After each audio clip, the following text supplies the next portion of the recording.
We're just going to talk about why our designer dolly is better.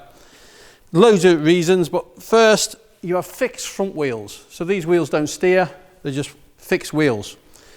The back, you've got the swivel casters. Now when you see units with 4 swivel casters, everything's confused. And when you're trying to maneuver around, all 4 casters are trying to pivot at the same time. Because they're offset, the wheels offset from the pivot, this causes massive amounts of drag and makes them hard to push.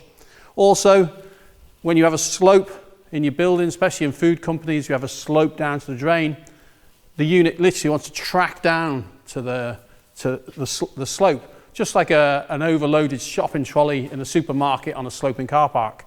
Now when you have fixed wheels at the front, it goes where you steer it. It can't track sideways.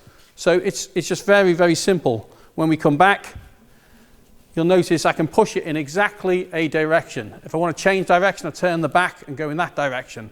Turn this way, go in this direction. So the fixed front wheels really make a massive difference. And you should avoid products with 4 swiveling casters or 6 swiveling casters. Doesn't matter how many casters you put on a product. If it's only got swiveling casters, it's going to be hard to control, going to have very high drag, very high rolling resistance. So the solution is having proper wheels with precision bearings. These have got precision bearings. Lots of things you see have just plain bushes and very hard to push.